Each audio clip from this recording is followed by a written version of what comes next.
मैं सबसे पहले आदरणीय प्रधानमंत्री जी के प्रति, जिनकी प्रेरणा और मार्गदर्शन हम सबका संबल है,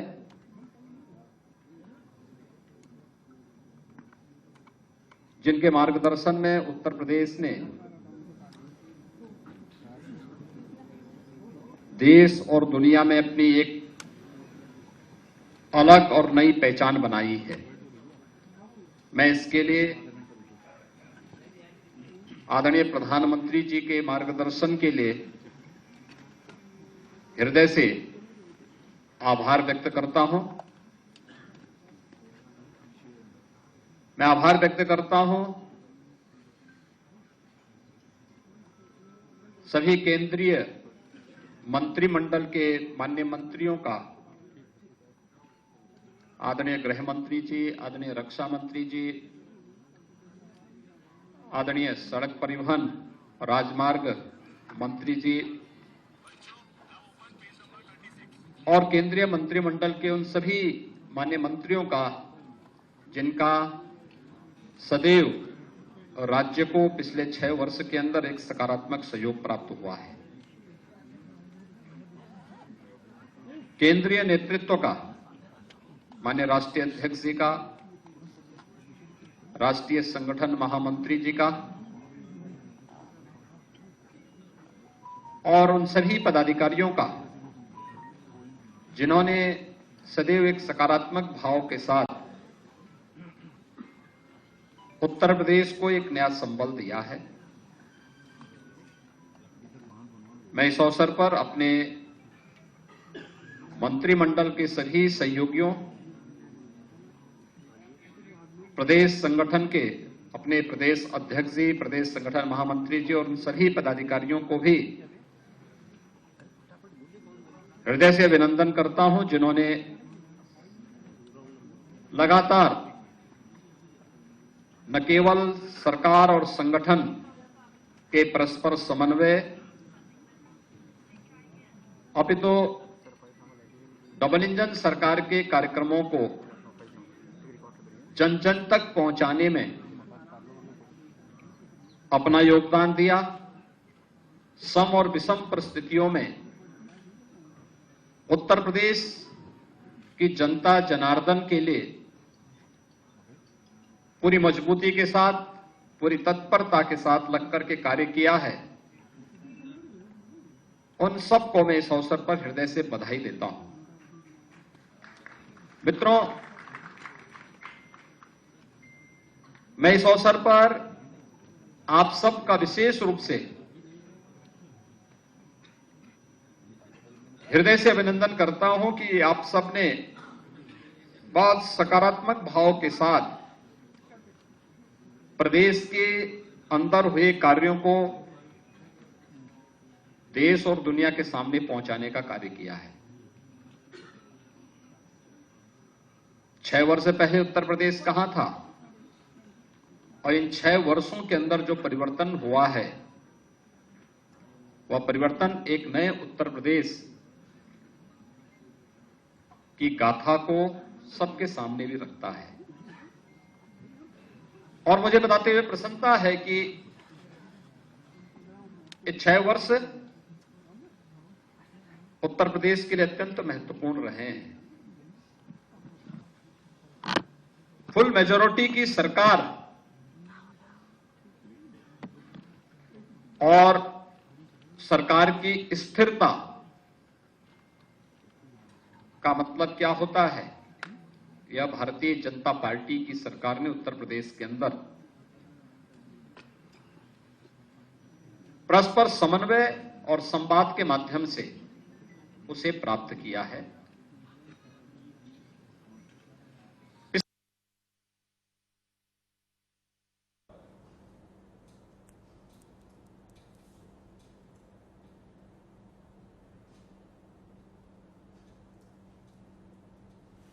जो 10 सेक्टर हम लोगों ने इसके लिए चिन्हित किए, तो उत्तर प्रदेश के अंदर जो परंपरागत जाति, मत, मजहब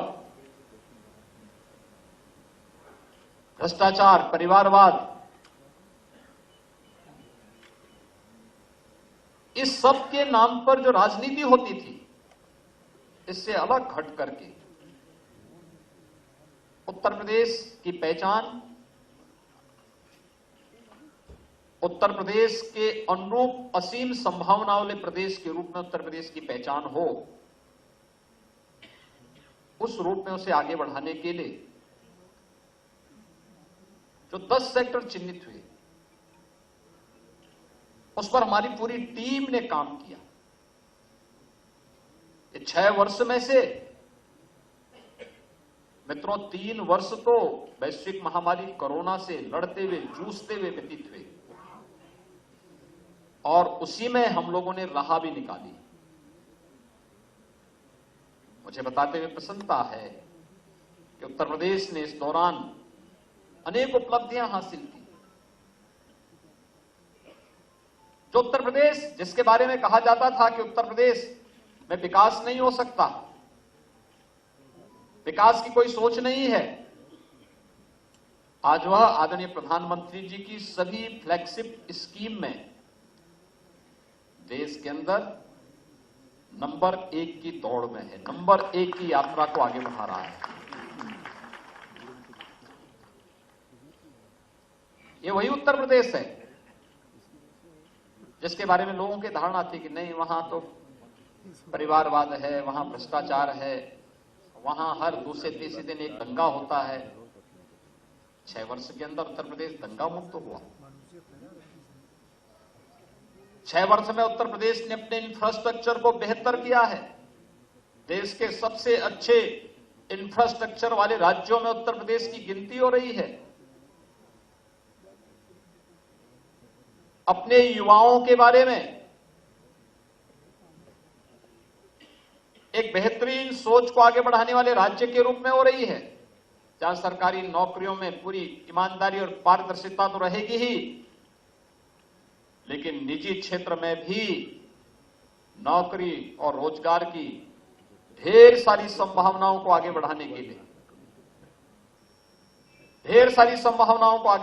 लिए, जो प्रयास हुए हैं डबल इंजन सरकार के द्वारा, उसके परिणाम भी हम सबके सामने हैं। आज आप देख सकते हैं उत्तर प्रदेश के अंदर 1 करोड़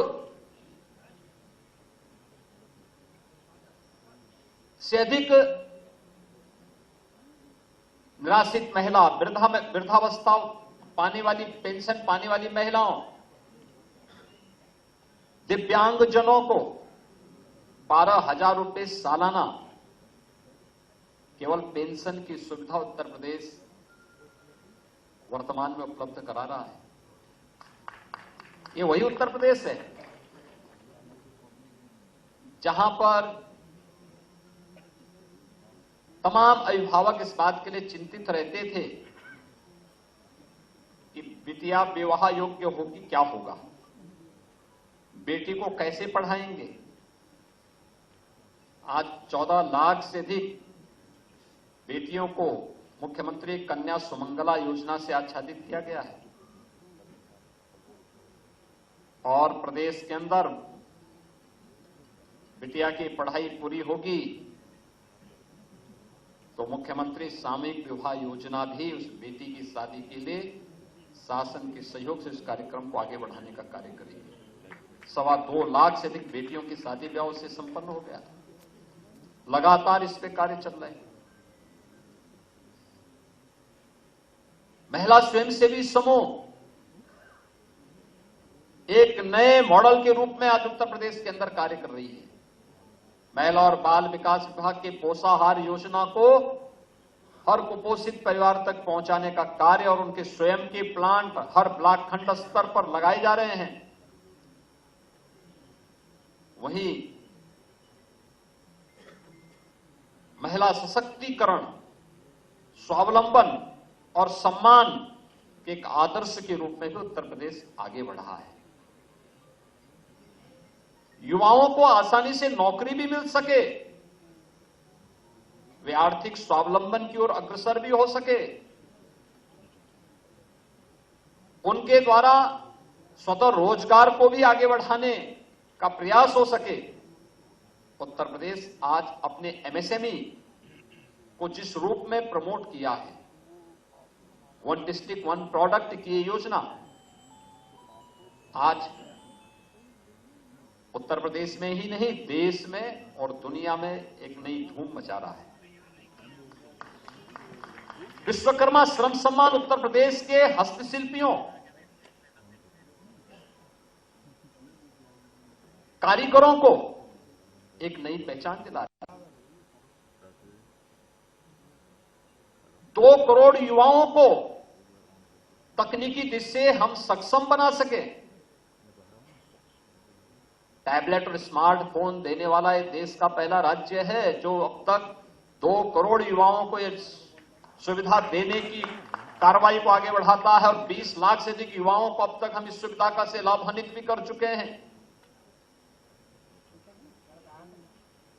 आज मैं कह सकता हूं उत्तर प्रदेश के अंदर कोई जनपद ऐसा नहीं होगा जहां के युवाओं को सरकारी नौकरी न मिली हो, और इसीलिए आदरणीय प्रधानमंत्री जी की प्रेरणा से मिशन रोजगार के अंतर्गत जब पूरी सिलेक्शन की पूरी प्रक्रिया संपन्न होती है तो हम स्वयं भी एक बार अवलोकन जरूर करते हैं कि भाई इसमें बताओ क्या उत्तर प्रदेश के हर जनपद के युवा हैं या नहीं है।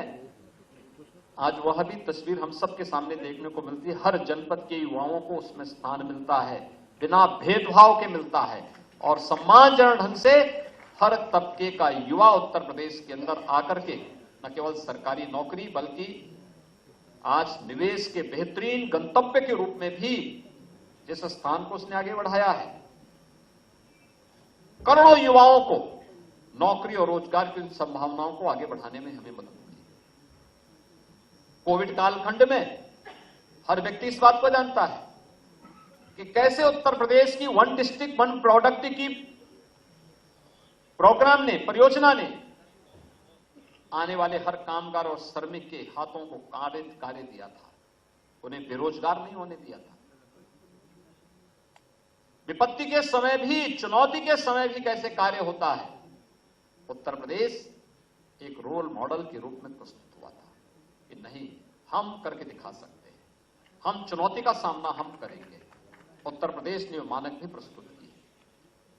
कानून व्यवस्था कैसे होनी चाहिए, उत्तर प्रदेश जैसे राज्य के बारे में लोग कहते थे यह संभव है, उत्तर प्रदेश की टीम ने उसे संभव बना दिया है। लेकिन इसके लिए प्रयास हुए। पुलिस की भर्ती पारदर्शी तरीके से संपन्न हो, ये उत्तर प्रदेश में हुआ। 1,64,000 से अधिक पुलिस की भर्ती की प्रक्रिया को पारदर्शी तरीके से संपन्न किया गया। न परिवारवाद न जातिवाद। उत्तर प्रदेश का हर नौजवान हमारे परिवार का हिस्सा है और उसे उत्तर प्रदेश के अंदर सरकारी नौकरी में जगह मिलनी ही चाहिए, यह भी करके दिखाया गया। पुलिस रिफॉर्म हो, इसके लिए प्रयास किए गए।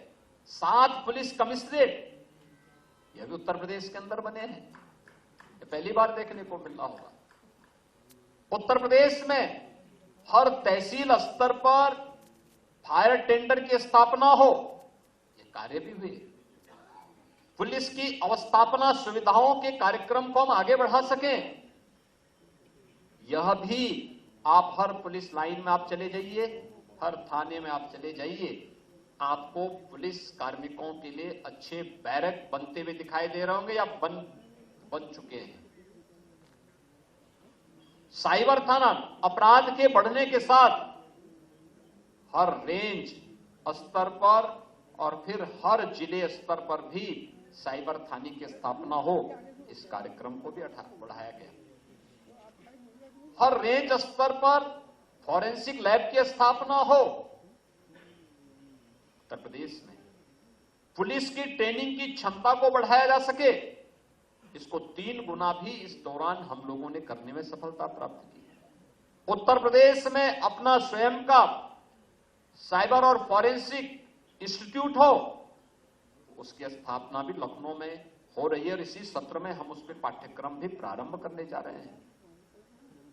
उत्तर प्रदेश में एसडीआरएफ का गठन हो, जो किसी भी आपदा के दौरान उत्तर प्रदेश वासियों की सहायता करने के लिए और अगल बगल के राज्यों में भी दुर्भाग्य से अगर कोई दैवीय आपदा आती है, उस आपदा के दौरान सहयोग कर सके। उत्तर प्रदेश के अंदर उसके लिए भी 3 बटालियन का गठन हुआ। उत्तर प्रदेश के अंदर मृतप्राय हो चुकी पीएसी की 54 वाहिनियों को पुनर्गठन हो सके, यह भी किया गया। और उत्तर प्रदेश पुलिस बल में महिला कार्मिकों की संख्या बढ़े। आज आप देख सकते हैं पहले की तुलना में 1947 से 2017 के बीच में जितनी मुस्लिम जितनी भी वहां महिला कार्मिक थी, 10,000 से बढ़ा करके आज उनकी संख्या बढ़ करके महिला कार्मिकों की संख्या बढ़ करके आज वह लगभग 40,000 तक पहुंच रही है। 4 गुना ये संख्या बढ़ जाए, ये अपने आप में महिला सशक्तिकरण के उदाहरण भी प्रस्तुत करती है। उनकी ये सभी प्रकार की संभावनाओं को आगे बढ़ाता है। यहां से जब कार्य प्रारंभ होता है, यहां पे सरकार में ही स्थिरता और अस्थायित्व नहीं है, प्रशासन में भी अस्थायित्व है।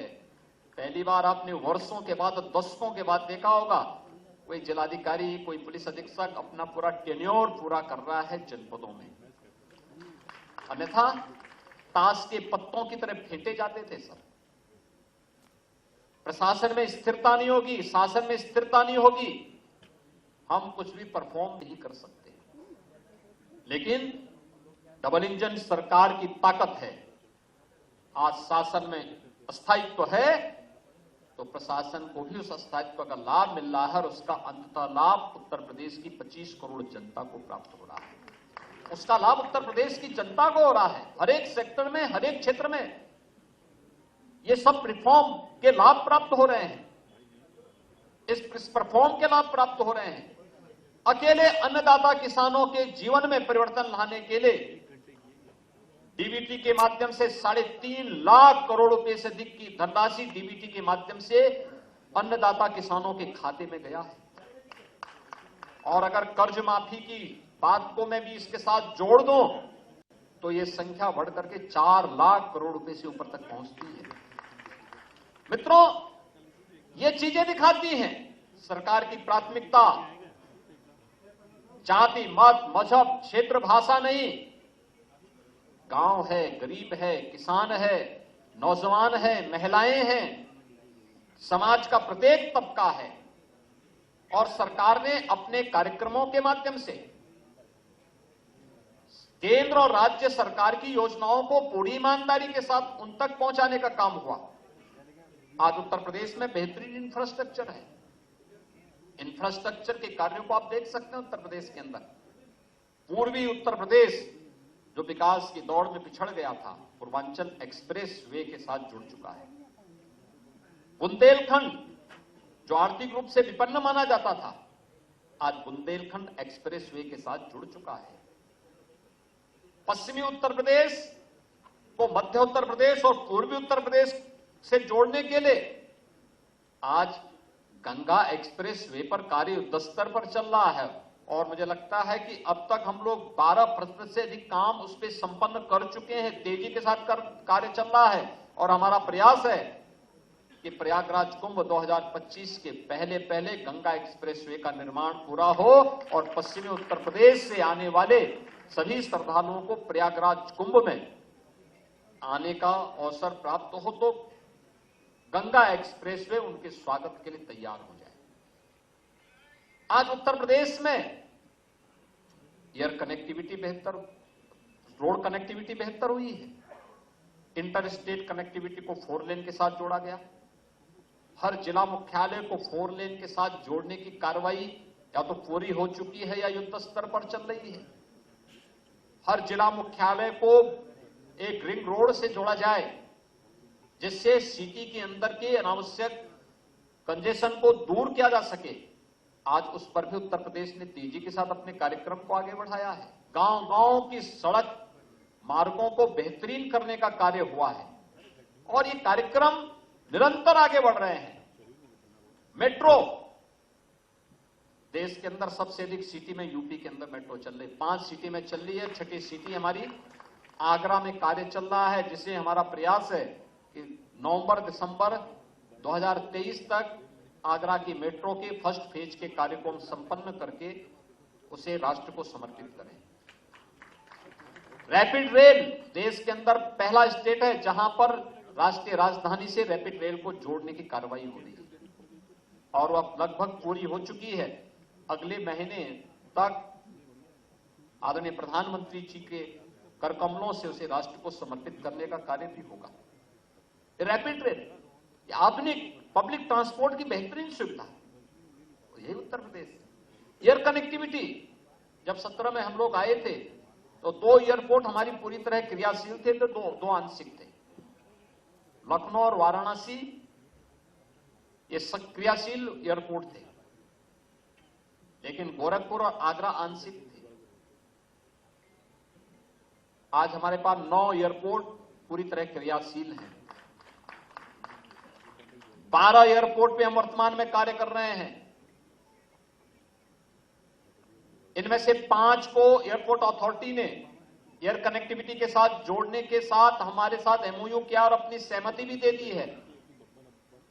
अगले 1-2 महीने के अंदर हम वहां पे एयर कनेक्टिविटी के साथ उसे जोड़ देंगे। अगले 2 वर्ष के अंदर उत्तर प्रदेश 5 इंटरनेशनल एयरपोर्ट का पहला राज्य होगा देश के अंदर, जिनमें 3 वर्तमान में क्रियाशील है, 2 पे कार्य चल रहा है। अयोध्या और जेवर में इंटरनेशनल एयरपोर्ट पर वर्तमान में कार्य चल रहा है, जो हम 23 के अंत तक दोनों एयरपोर्ट को क्रियाशील कर देंगे। देश का पहला वाटरवे नंबर 1 ये यूपी के अंदर हल्दिया से वाराणसी के बीच में जुड़ चुका है। आदरणीय प्रधानमंत्री जी ने 13 जनवरी को दुनिया के सबसे लंबे रिवर क्रूज का उद्घाटन वाराणसी से डिब्रूगढ़ के लिए किया था।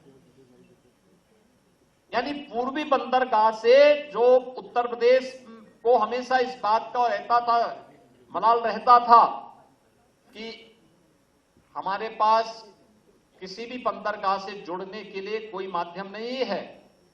हमने अपनी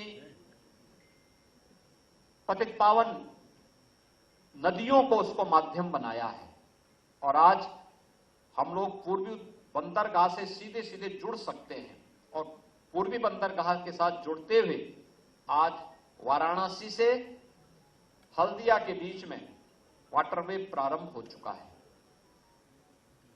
प्रदेश सरकार इस दिशा में और अन्य क्षेत्रों में अन्य सेक्टर को भी तलाश रही है, जहां पर कार्गो की बेहतरीन फैसिलिटी हम जिसके माध्यम से दे सके।